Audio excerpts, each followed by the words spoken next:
Good afternoon, everyone. My name is Tom Simchak. I'm ESA's Director of Research and Programs. Thank you for attending today's webinar titled Decommissioning, End of Life, and Recycling. This webinar is being recorded and will be available at www.energystorage.org. Questions can be submitted at any time throughout the webinar via the chat box in your browser. Following the webinar, you'll receive a brief survey regarding today's topic and topics for future webinars. Your feedback will ensure that ESA continues to provide the highest value information to you and your organization. So please let us know particularly what you're looking for in future webinar topics. Your feedback is really valuable to us. All meetings and teleconferences of the Energy Storage Association are held in accordance with our antitrust guidelines. We ask that you abide by these guidelines during today's webinar. Full guidelines are available in the members-only area of the ESA website. If you are not yet an ESA member and would like more information, you can reach out to my colleague, Richie O'Neill. Membership includes free access webinars like this one, among numerous other benefits. So please reach out for further information if you have any questions about that. Before we begin, I'd like to give you a brief update on upcoming ESA events. The ESA Annual Conference will be held in Phoenix, Arizona from April 16th to 18th. This is ESA's premier event and will bring together the energy storage community to focus on expansion, inclusion, and integration in the energy storage sector. I would hope you all be able to make it out for that.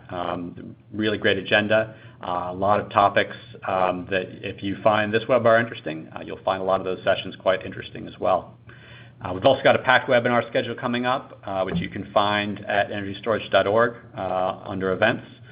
Next week, as part of our Storage Plus network, we've got a webinar on synergies between energy storage and natural gas, hearing mainly from General Electric to talk about some of those issues. And onwards through the year, we'll have those similar sessions, other technologies, solar plus storage, solar plus wind, solar plus fossil sector, EVs, storage plus, in fact, not solar. So look out for those. Following week, we'll look at how companies are using energy storage to meet corporate operational needs and goals. We've got another one coming up on energy storage and resilience in disaster situations, and many more. So keep an eye at energystorage.org as we post those to the events calendar. Today we'll be discussing what happens at the ends of systems' useful lives. We're all reading all these great news in the trade press about all these cool projects being announced, coming online. It's a really exciting moment for new things in the energy storage world. But what happens down the line when those projects are at the end of their useful life? So we're going to discuss the key considerations for project decommissioning, logistical and legal standpoint, as well as considerations for recycling and disposal of batteries and the related equipment. We'll also hear about new DOE-supported programs to foster innovation in recycling and end of life, and what this all means for future of domestic supplies of materials needed for new energy storage systems.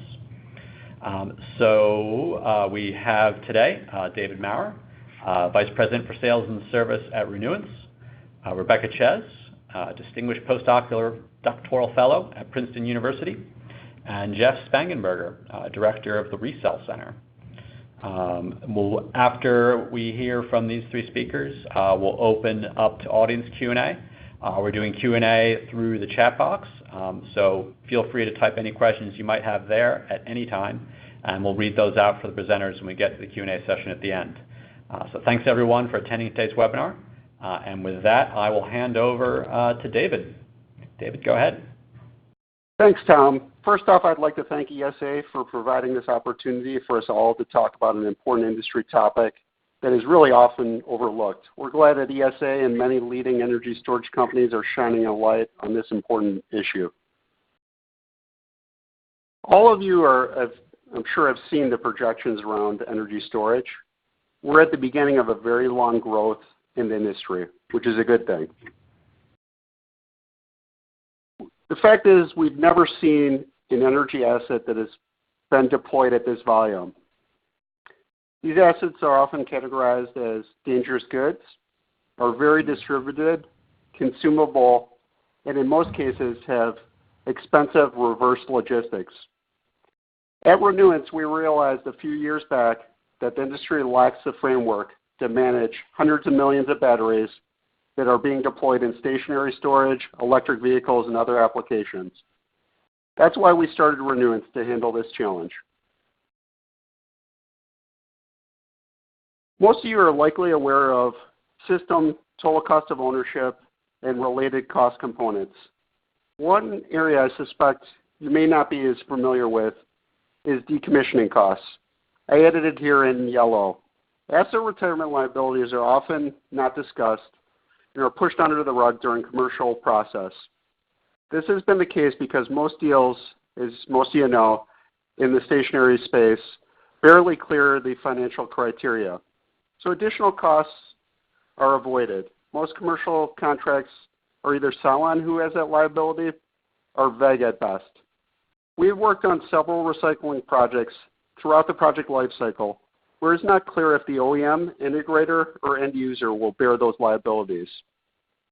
The reality is, this is not a future issue. Battery failures occur throughout the lifecycle due to situations such as damaged batteries and early failures.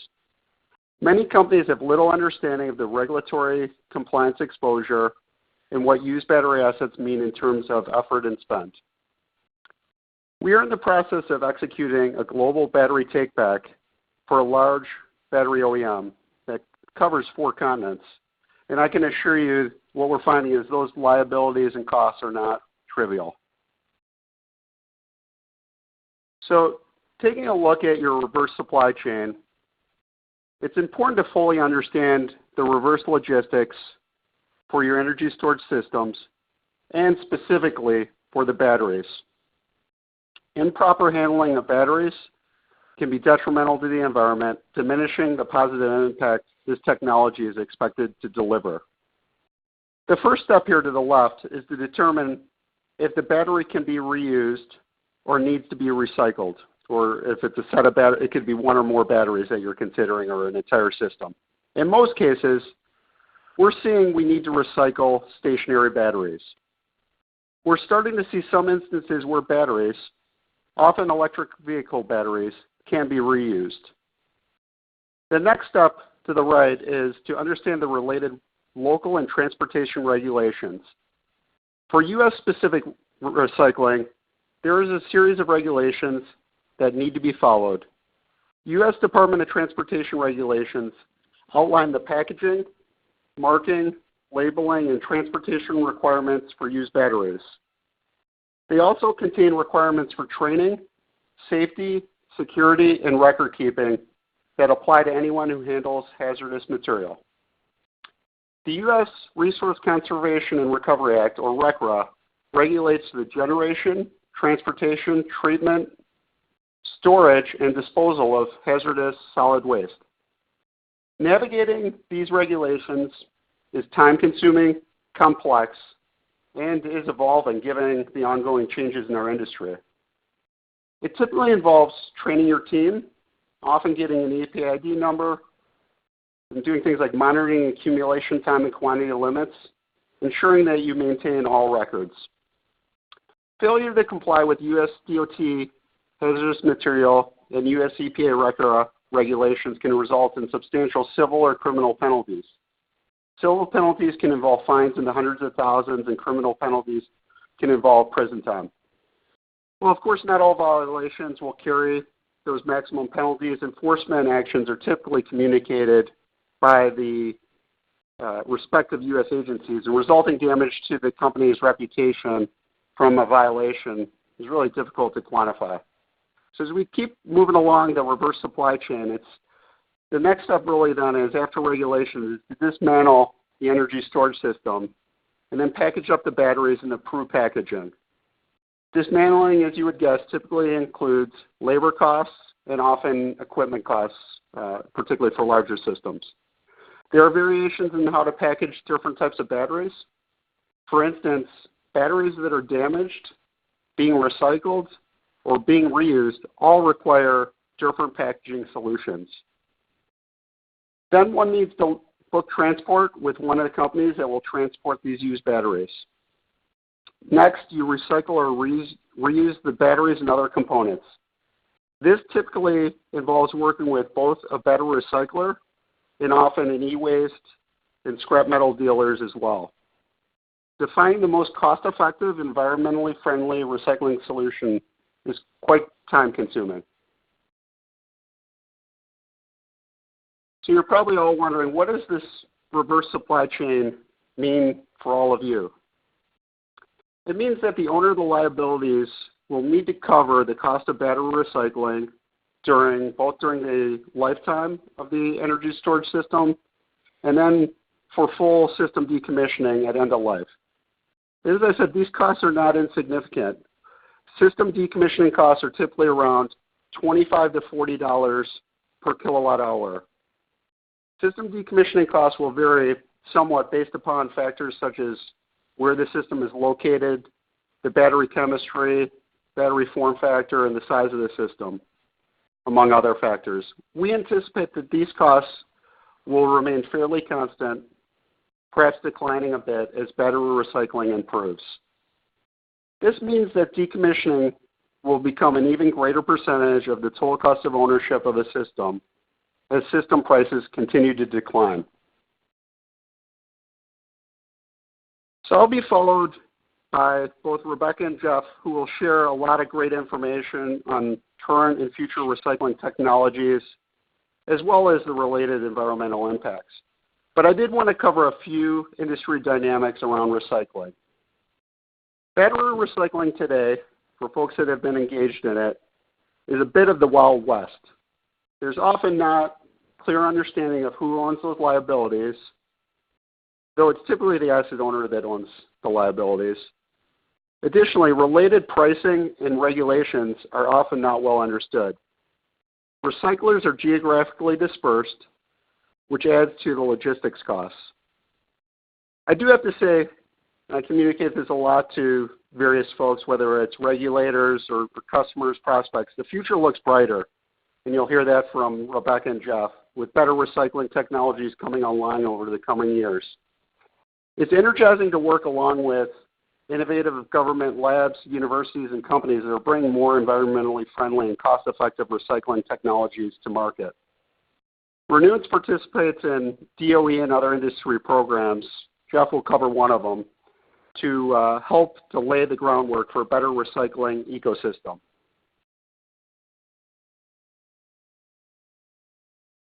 So I've shared a lot of challenges. Many of you are, will face these or are already facing them. Renewance can help you with these challenges that I've outlined, along with some other challenges that you're likely facing. We've built our software and services offering to assist companies like all of you in managing key energy storage system lifecycle activities based upon the challenges we faced implementing systems. We typically work with customers and load up all their energy storage systems, their batteries, and other components. We have set up a tight warranty management workflow. Our portal enables warranty claims to be initiated by integrators or system owners and disposition by multiple OEMs, streamlining the warranty process, ensuring records are kept for historical needs. As discussed, regulations in this area are often not well understood and can be complex to navigate. We've built in a compliance engine into our portal. It does a check against related regulations and ensures compliance throughout the project lifecycle and also throughout this battery end-of-life activities that I've talked through. The compliance engine simplifies adherence to all related regulations for companies like yourselves.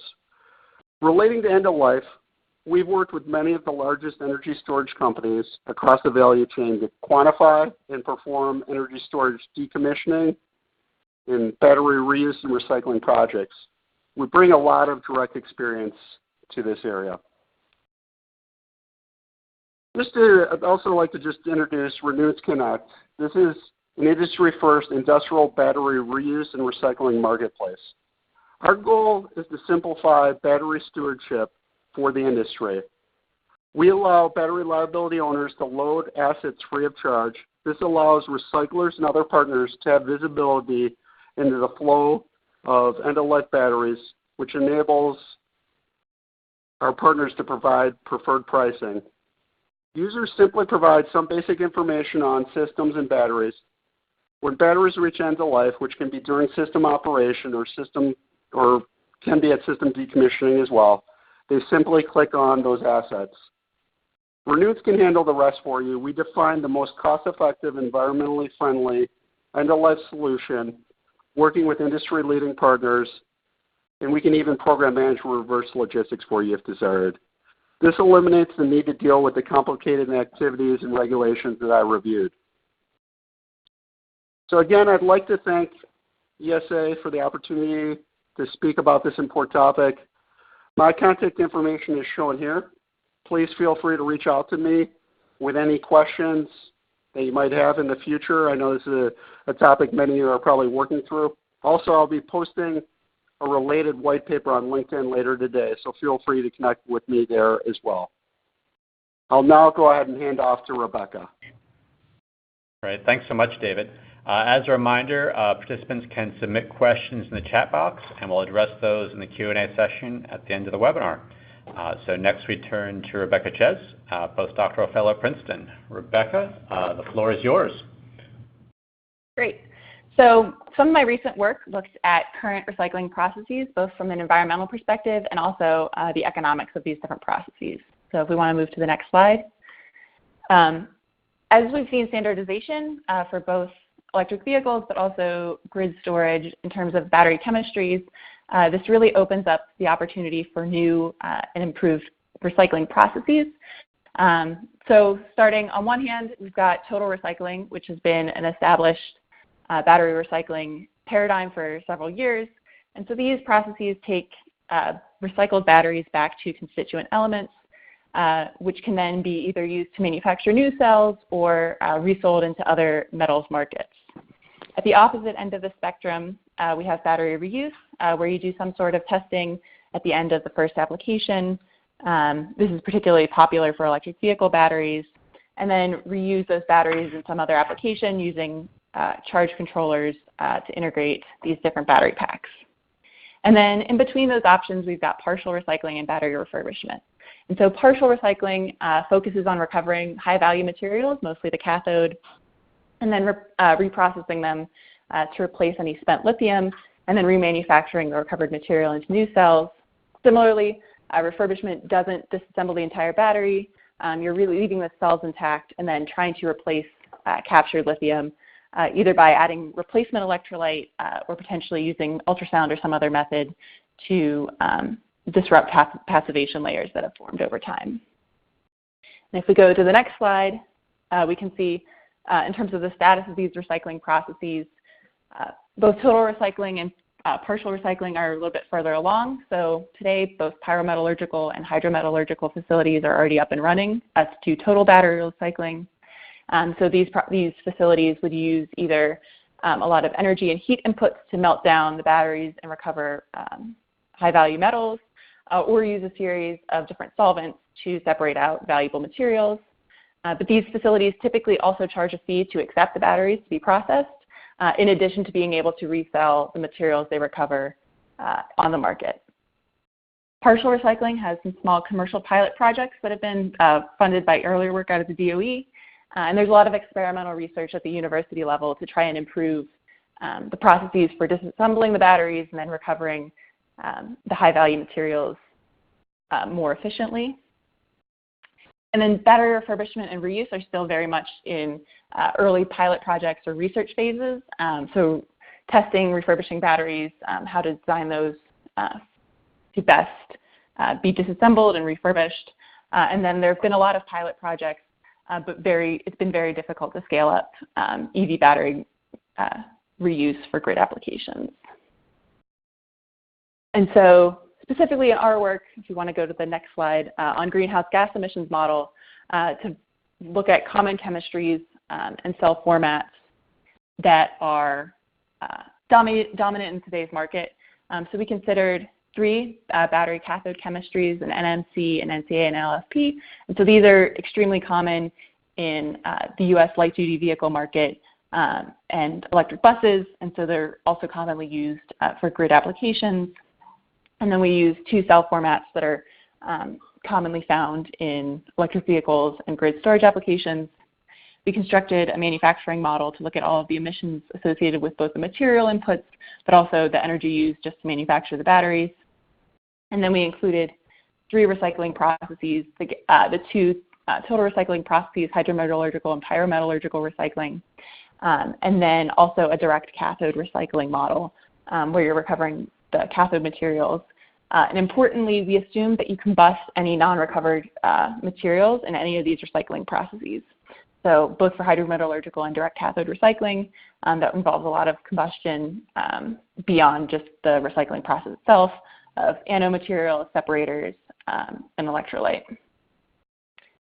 We also looked at what the impacts of different electricity assumptions. So we used the U.S.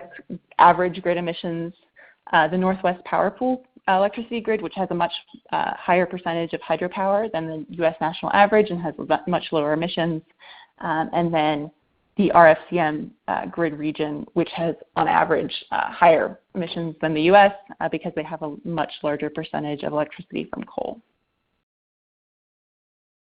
If we move on to the next slide, we also looked the other piece of our analysis was looking at the break-even cost for how this cathode recycling process would have to be undertaken to be profitable. And so to do that, we did a process-based cost model of just conventional cathode manufacturing. And so process-based cost models are great because they disaggregate the cost of manufacturing a good into discrete units of equipment, labor, factory square footage. And so you get this understanding at an individual facility level, and you can identify when a process has reached an economies of scale. And so as you can see in this graph, as production volumes initially increase, you see a drastic reduction in the cost per unit because you've purchased one piece of equipment and you can utilize it more and more. But eventually you have to purchase more equipment or hire more people. And so you see these spikes over as production volumes increase. But eventually you hit a point where the production volume is sufficient that when you have to buy extra equipment or hire more people, you don't see that in the cost per unit. And so you've reached economies of scale at that point. And then if we go to the next slide, we see that cathode material reprocessing shares a lot of steps with this conventional manufacturing process. So for conventional manufacturing of NCA and NMC cathodes, you have some sort of mixing of the transition metals. You dry that metal hydroxide, add the lithium, and then calcine the mixture. This mixing with lithium and also this final calcining step is also used for relithiating the recovered cathode material and for manufacturing LFP cathodes. And so we see that the break-even cost is equal to the cost of conventional manufacturing less the cost of the equipment and additional materials for cathode reprocessing to figure out what the break-even cost for cathode recycling to be competitive is. And so looking at this from our results from an environmental perspective, we see that the environmental impact in terms of greenhouse gas emissions is highly dependent on the cathode chemistry and the materials that are present in the recycled material. So we looked on the left, we've got the cylindrical cells that we looked at. On the right is for pouch cells, again, for all 3 chemistries that we were looking at. The first thing to note is that for lithium iron phosphate, the LFP cells, there was never a recycling process that resulted in a net reduction in greenhouse gas emissions. So you always consume more energy and produce more carbon dioxide when you're recycling lithium iron phosphate cells, no matter what process we looked at. For the other NMC and NCA cathode materials, pyrometallurgical recycling generally resulted in a net increase in emissions as well, but hydrometallurgical and direct recycling showed more promise, especially for cylindrical cells.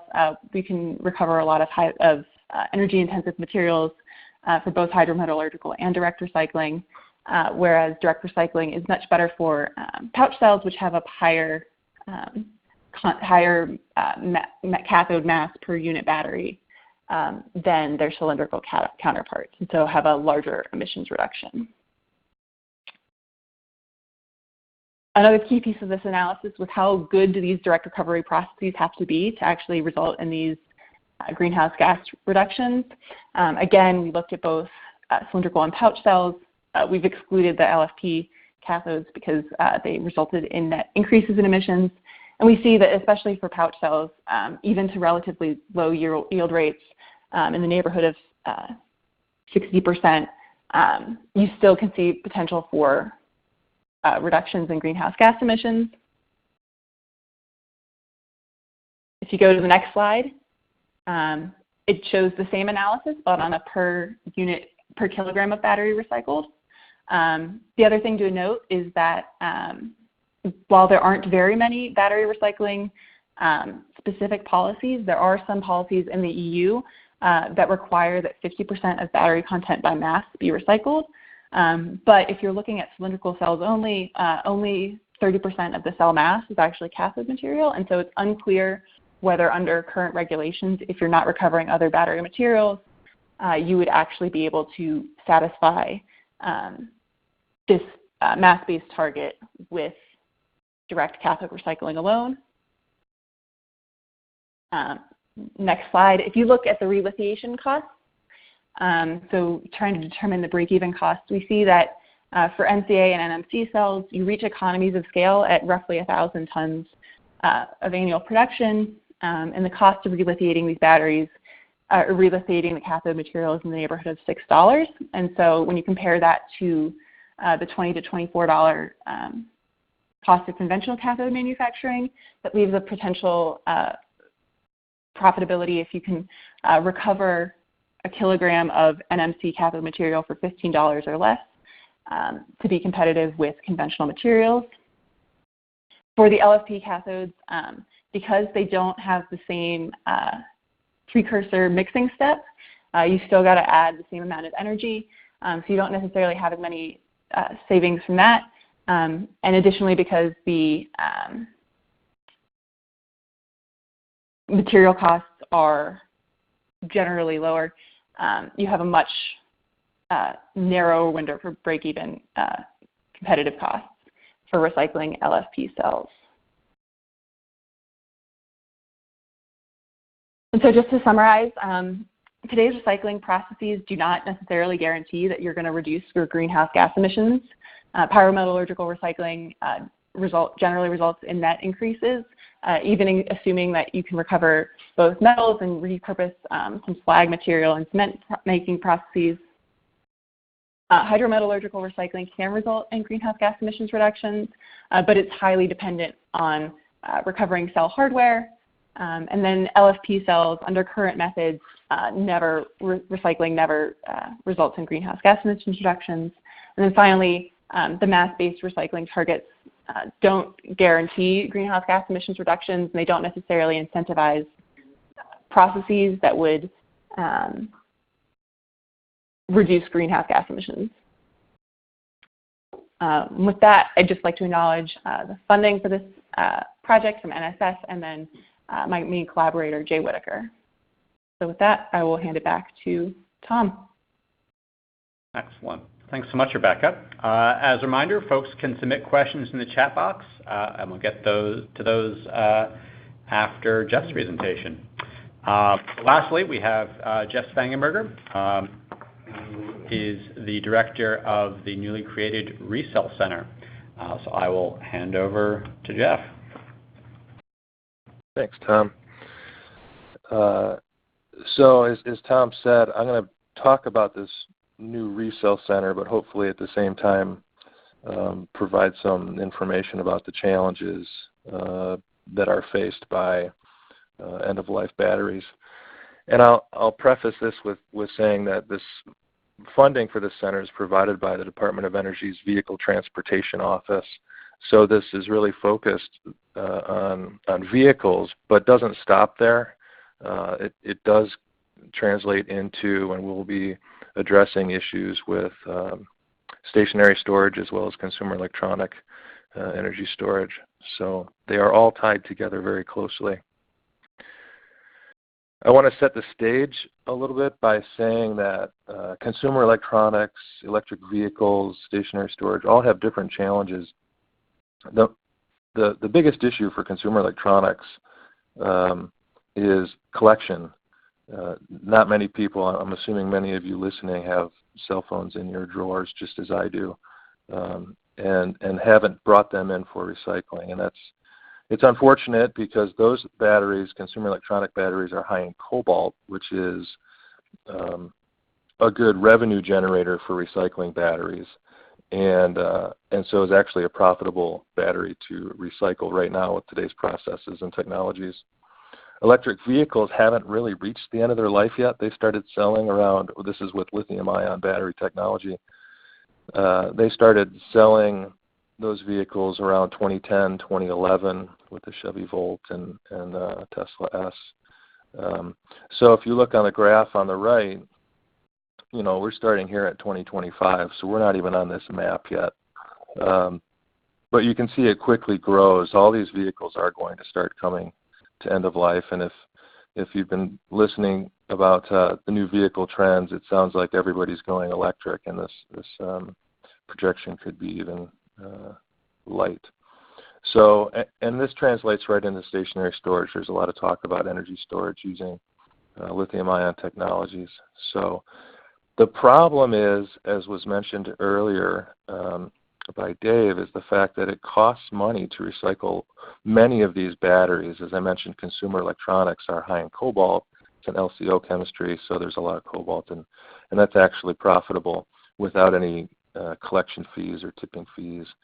So, but with vehicles and stationary equipment, there is a cost associated with recycling these batteries, and who bears that cost is, it could be anybody, but at the end of the day, it's probably going to hit the end user. So the purpose of this Resale Center is really to create profitable recycling of these batteries in order to have a healthy infrastructure. If we don't address this, then we're not sure. You can have mandates, you can have policies, but they don't always actually work as intended or in the best interest of everybody. So the purpose of the Resale Center really is to foster the development of cost-effective and at the same time environmentally sound processes to recycle. Lithium-ion batteries we're addressing now, but we'd like to talk more about advanced chemistry batteries. We're not limited just to lithium-ion chemistries. There is a lot of work going on around the country, around the world, but it's a little bit here and a little bit there. And a lot of people are focused on real specific aspects of it, and so it's kind of a seamless research project around the world. And so the hope is that this center will be a place that people can come and use others' expertise and others' equipment. I'll talk a little bit later about a facility that we're installing here, that brick and mortar place that people can come and work collaboratively to, at the end of the day, efficiently address this issue. So this should hopefully expedite us to being in a good position before this battery end of life issue really becomes a big problem. So the outcome, obviously, we want to limit our Earth's resources. We want to recycle, right? The best thing to do is recycle. We don't want to landfill these devices, obviously. We want to reduce energy consumption, and we actually want to increase our national security. That's one of the big reasons we're doing this as well. This is a supply chain issue. The United States gets most of its materials and batteries from other countries. So once we have them, it wouldn't be in our best interest to send them to another country to add that value back in and sell it back to us. So let's keep it here and use those materials to make our own batteries. So, and ultimately this, again, vehicle-wise, but translating again to any battery, we want to drive that cost down. So recycling can help that. A little bit about the team on the Resale Center. Argonne National Laboratory is leading this effort. but we have the National Renewable Energy Laboratory and Oak Ridge National Laboratory working with us on this issue. UC San Diego, Worcester Polytechnic, and Michigan Tech are also universities that we're working with. They're a part of this. And industry is a huge area that we seek involvement. And so anybody out there that's listening to this through industry or academia or even national labs, please reach out to us if you'd like to get involved. We need to make sure that the work that we're doing is relevant to all the stakeholders. We don't want to do work that's just going to be in a lab and never see the light of day. There's 4 focus areas in the Resale Center. I'll talk a little bit more on the next slide about direct recycling, direct cathode recycling, as Rebecca had talked about. We also want to see if there's other materials that we can recover from the battery that not everybody is looking at. We want to talk, or I'll talk a little bit about the design for recycling of batteries, and also modeling and analysis, or modeling and characterization, which are important tools that we'll use to make sure that the work that we're doing is in fact important and relevant. Whoops. So I have a graphic here, and the idea here is if you don't have recycling, so there's no circles, you're going to mine the materials, you're going to refine those materials, you're going to make battery materials and then make batteries, and we're going to use them and we're going to landfill them. Now, as I mentioned, typically all recycling is good. It's good for the environment. It's good for the world, right? So the 2 processes that are out there today that currently recycle lithium-ion batteries are pyrometallurgical and hydrometallurgical, as Rebecca mentioned, and as Dave mentioned as well. Pyro is going to basically melt down the metal components of the battery, and so we're going to get back into somewhat of a refined state. We're also going to burn off the organics, but we use that heat, so it's not necessarily a bad thing. There's also a nice issue, or a nice incentive for pyrometallurgical processing, that there's less pretreatment needed for batteries, so they can go directly into a furnace, and there's safety issues that are saved there and things. Anyway, so we have this refined product. We actually go back down to a metal alloy, which then needs to be separated and purified into the battery components: cathode production, battery manufacturing, battery use. And then again, we go around that circle. Hydroprocessing, or hydrometallurgical processing, is a technique where the battery is ground up and the metals are leached into a corrosive solution, and then they're selectively precipitated out. And so if you're lucky, you can actually get battery grade materials right out, make your cathode, make your battery, use a battery, and so you just saved a step. And the thing that I'd like to point out before I get to direct recycling is that each step here, refining, cathode production, battery manufacturing, all these steps cost money, they cost time, they cost waste materials, feed materials to go into those processes. And so the goal here is direct recycling, where we minimize all those steps, and we do it in an economic fashion, and so that skipping all those steps, we can actually create a profit. So out of direct recycling, we're going to remove the cathode material. If we're talking about direct cathode recycling, we're going to, at this time, and this is where all the technology and the work is going, is we're going to need to do something to that cathode material and make it new again, and then so it can go right directly back into battery manufacturing, and you can make a new battery and use it.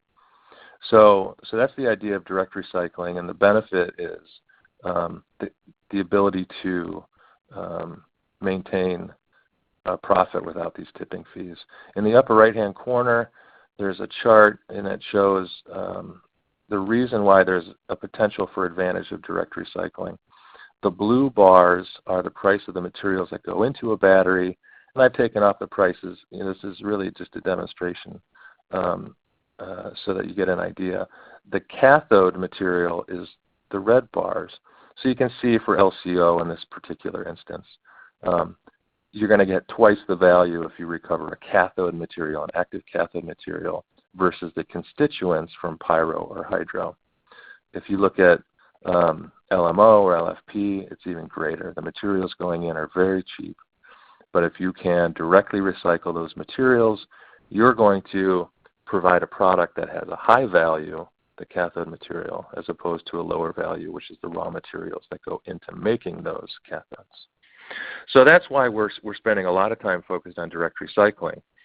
We have a lot of people that talk to us about how this is not going to work, and there's a lot of challenges involved, and that's exactly why the Department of Energy is footing the bill to look into this, because a lot of research is going on already in industry in the hydro area, and so they don't need to fund that work. This is really a high-risk, high-reward area of research. So just wanted to mention that. I'll go through the four a little bit. I talked direct recycling already, so I'll do this quickly. There are a lot of challenges associated with direct recycling. You can read the words on this page sometime. I would, this is just a lot of words, so I'll speak about the different challenges now. I guess we have potentially mixed cathodes. The Chevy Volt has both NMC and LMO in it, and so those to directly be recycled probably need to be separated. So we need to learn how to separate cathode materials from other cathode materials. So that's a big challenge. We also have to make sure that there are basically no contaminants in cathode material that's going to be reused. We need to make sure that safety is obviously number one, and so some of those contaminants could cause issues there. We need to make sure we get them all out. We also have an interesting thing in vehicles and also with grid storage is the fact that these chemistries are going to be 15, 20, 30-year-old chemistries by the time they come back. And so we're actually looking into ways to potentially modify cathode materials to perform better than they originally did so that they're competitive with the technologies of the current day during recycling. So that's direct recycling. Another focus area, as I mentioned, is recovery of other materials. So we want to make sure that we increase our revenue as much as possible from the various products and batteries, and we decrease our costs. To increase the revenue, we want to make sure that we look at all the materials and make sure that we can get as much value out of them as possible. Currently, there's a little bit of work, but not too much work going into the recovery of the anode in the battery, so we're going to be looking into that. Another high-value material are the salts that go into the electrolyte in batteries, so we're looking at electrolyte components. And those are just to name a few. Another one is design for recycle. This is something that the DOE wants to make sure we look into. If there's something that we can do to make recycling easier and more profitable at the end of the day, down the road, let's do it. Now, this is very difficult. There's a lot of pushback. But we have some projects going on right now that will either make recycling easier down the road for disassembly, or in this case that I have on this slide here, it's actually to extend the life, and this may be interesting more to stationary applications because you can add a little extra hardware to a battery and potentially extend the life out to that 30-year mark. So if you can regenerate a battery in situ, if you will, flush the battery with new electrolyte, remove that SEI layer, things like that. The last one is modeling and analysis. That's a focus area for us. We have a supply chain model that we use to make sure that we're looking at the right materials. Like I said, this is a global issue, and so if something happens around the world, how is it going to impact battery manufacturing in general? And we need to make sure if all these things happen that we're covered and we're looking at the right things. We also have a model that actually used to be called Resale, Now we stole that, obviously, and we're calling the center the Resale Center. So it's now called EverBat, and the EverBat model is a life cycle model for batteries to compare cost and environmental impacts at the various life cycle stages of a battery, and also to compare different recycling technologies to one another. So we use these models, and we also use some characterization tools, thermal analysis, and end-of-life material analysis to make sure that the work that we do is really relevant. And after we do some work, we'll go back and make sure that we're going in the right direction and we can validate that technology. We had a ribbon cutting February 15th, so we really just started this center. We were fortunate enough to get Dan Simmons to come out and celebrate with us. This is at Argonne National Laboratory. This gets into the facility that we're installing. The building that we're in here is a facility that is going to be a starting place, but we have, in my next slides, a final location for a brick and mortar location that people can come and work collaboratively to address this effort. We had a lot of PR, obviously, I put in this. We reached around the world. This is really becoming a big topic. So there's the MuRF, the Materials Engineering Research Facility at Argonne National Laboratory. In the upper right-hand corner, there's the green L shape, and that's the current MuRF footprint. And then there's an expansion in the blue. So in this expansion, the Resale Center is going to be located, now if you look in the main picture, in that orange area on the left. And let me switch over to a 3D rendering. On the lower portion is the front door of the of the MuRF. And as you walk in, we have recycling front and center. So we're real excited to be a part of this expansion initiative, and we look forward to moving into that space around the September timeframe. So I guess I want to close by saying one more thing about another Department of Energy offering, and that is called the Prize. The prize is $5.5 million that the Department of Energy is putting out. It's basically a FOA. It has several tracks. Of those include collection, separation and sorting, safe storage and transportation, reverse logistics, and then any other ideas that people have. The idea is that we address this problem of logistics, really, and collection, so that we can get these batteries back cheaply, because transportation is a huge issue, but we get these batteries back for recycling. So that concludes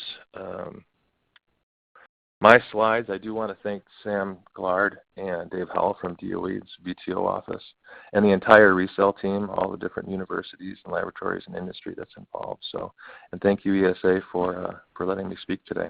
Thank you, Tom. Absolutely. Thanks so much, and thanks to all three of our speakers. We have many questions that have been submitted, and not a huge amount of time, so I hope folks will forgive me if I kind of combine some questions here, and perhaps our speakers can answer rapidly. Had a couple of questions. It was noted earlier, EU requirements for battery recycling. Are there any prospects or examples, either at the federal or state level in the U.S., of requirements or, currently or coming down the line, perhaps? Perhaps for Dave? You know, there's a lot of related regulations out there. Nothing I've seen specifically on recycling, but certainly a lot of related regulations. I mean, probably a longer answer than we have time for, and happy to follow up with whoever wants to learn more, but nothing specific. Okay, thanks. I guess also, I think for you, Dave, you had a figure on the cost per kilowatt hour for end-of-life costs. Could you perhaps break that down a little bit into sort of roughly what percentage different what's that composed of in terms percentage-wise? Like what's batteries, what's electronics and cabling, power management, And is that sort of the upfront capacity of a system, or it's sort of degraded state at the end in terms of kilowatt hours? So great questions. Those, and again, a lot of great topics here. So those are in today's dollars, the $25 to $40 per kilowatt hours. Assuming the system has degraded, I guess, as well. But in today's dollars, not in net present value. I think someone was curious about that. The other is the majority of those costs, I'd say, 80 to 100% of those costs are in the dismantling, and we can break this down. Dismantling is, say, 20%. The battery transport to recycler and the recycling, that's going to be the vast majority. And then the other, effectively the remainder, the balance of system, is going to be about a break even to recycle that between the labor and the ability to recycle scrap metal, et cetera. So vast majority will be in your batteries, in transporting both the recycling costs and the packaging and the logistics to get those to the recycler. Great, thanks. One for Rebecca, I think, here. For the greenhouse gas analysis, did you assume any greenhouse gas emissions from electric energy, or is this just the production impact from the processes? So we assumed electricity emissions during manufacturing, but we excluded any emissions associated with battery use. So if it were an electric vehicle battery charging the vehicle or on a grid application, we did not include those emissions in our analysis. Okay, great. And then also for you, what new recycling processes are on the horizon that promise to improve the recycling economics and GHG impact? So I think there's definitely improvements. Yeah, Jeff can probably also speak to this as well. I think a key assumption that limited the effectiveness of the recycling processes we were looking at today is the fact that you're really only targeting the cathode material and you're not really recycling any of the rest of the battery materials. And so if you could recover the anode material, as Jeff spoke to, you're obviously, instead of combusting that carbon, you'd be able to reduce those emissions that way. So I think those are really exciting areas as well. Jeff, did you have anything to add? I'd say, yeah.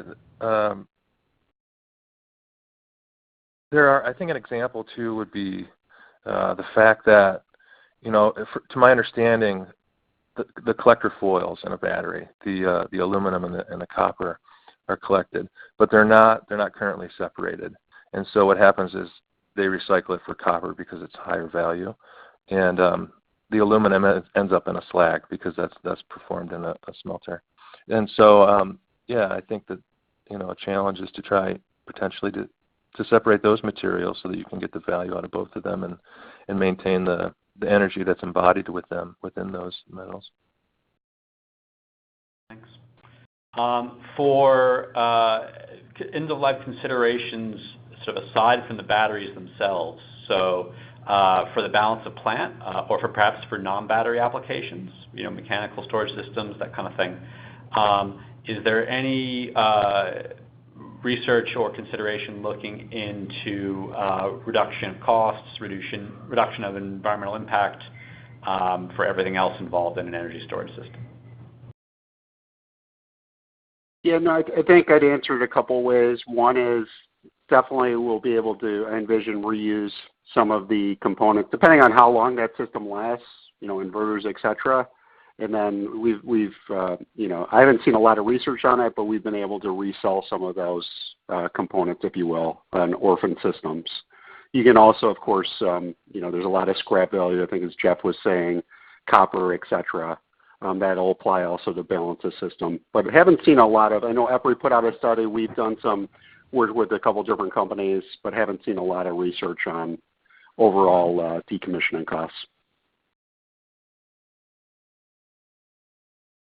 Okay. We have a question. As a developer/operator in the U.S. market, I'm interested in joining /assembling an industry group to develop battery end-of-life best practices and standards for large-scale energy storage procurements. Does any ad hoc group currently exist that is addressing these issues?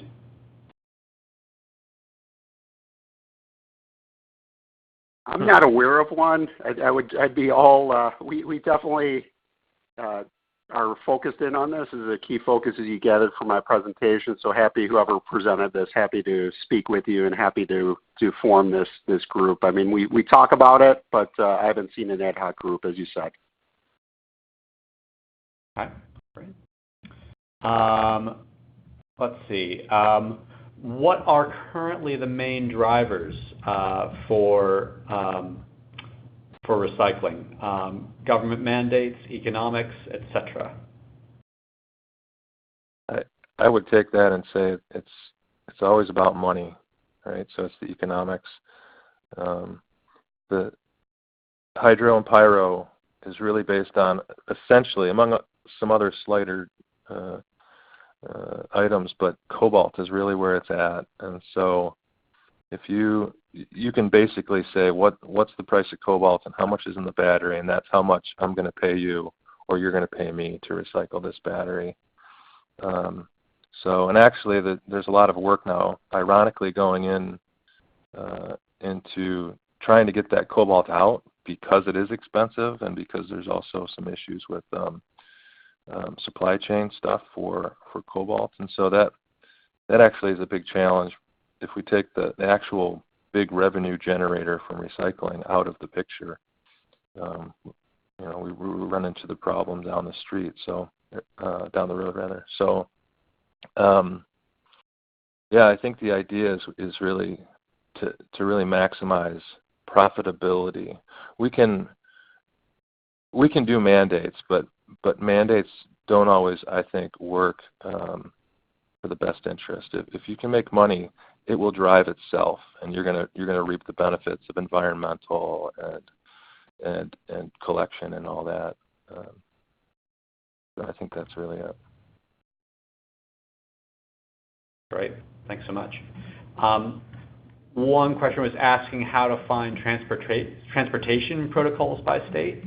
I might add on to that hazardous material as well. What sort of resources are out there for someone trying to figure out what the requirements actually are? Yeah, no, I mean, as I mentioned, there's a couple different regulations, and I know we're running out of time here. I'm happy to follow up with what those regulations are, the sections and such, and those are effectively, you give me a quick email and or I can reach out and send it to the entire group. That's the place to start for both the transportation and the EPA requirements. All right, thanks. Sorry to those whose questions we didn't get to. Obviously, a lot of interest in this topic and a lot of interesting questions there. I'd like to once again thank our three presenters, David Maurer, Rebecca Ciez, and Jeff Spangenberger. Really great presentations. We really appreciate you taking the time. Thanks to all those who signed in today. Thanks for joining us. After the webinar ends, you'll get a box asking for feedback. Please let us know what you liked or didn't like about this webinar and any hopes and interests for future webinar topics. We definitely take that feedback into account. And quickly make a plug for our annual conference next month in Phoenix. Lots of great sessions on topics like these. You'll find the information there on the website. Have a look at the agenda. I think you'll find a lot of interest on that. So with that, thanks to everyone. Please be in touch and hope you all can join us for future webinars. Have a great afternoon. Bye-bye.